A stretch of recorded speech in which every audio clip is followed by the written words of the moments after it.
Voilà, notre webinaire Et si on parlait achat urgence vient de se terminer. J'étais avec Michel Madar, on a passé un bon moment.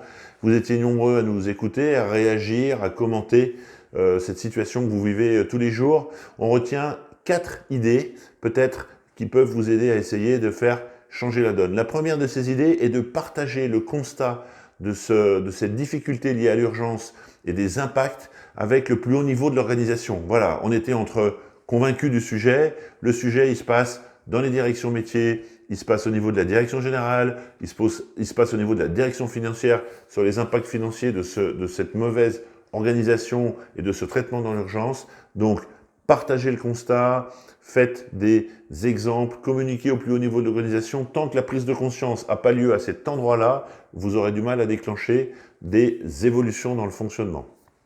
Deuxième sujet, la planification, la programmation, c'est la clé. Vous ne pouvez pas en permanence découvrir les sujets que vous allez avoir à traiter. Donc lancez-vous dans une démarche vertueuse d'organiser, de planifier et petit à petit d'améliorer tout en expliquant à ceux avec qui vous allez le faire que ça va être bénéfique pour eux, ça va être bénéfique pour les projets, ça va être bénéfique pour la performance, ça va être bénéfique pour le plan RSE et les spazeurs.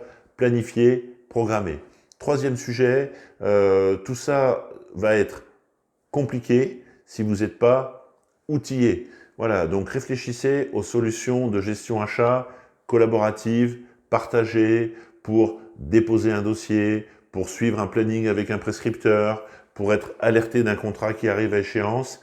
Vous ne pouvez pas fonctionner avec Excel ou vous ne pouvez pas fonctionner de manière performante avec Excel.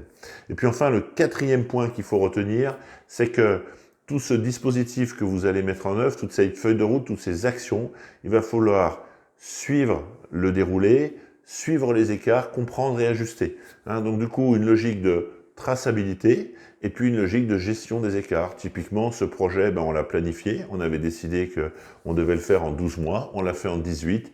Qu'est-ce qui s'est passé? Qu'est-ce qu'on doit améliorer pour ne pas répéter? Là, on est dans une logique d'amélioration continue. L'idée, c'est de mesurer, corriger et répéter afin de rendre de plus en plus productive et efficace votre fonctionnement. Voilà, et si on parlait achat et urgence, des idées concrètes pour changer, améliorer et devenir plus performant.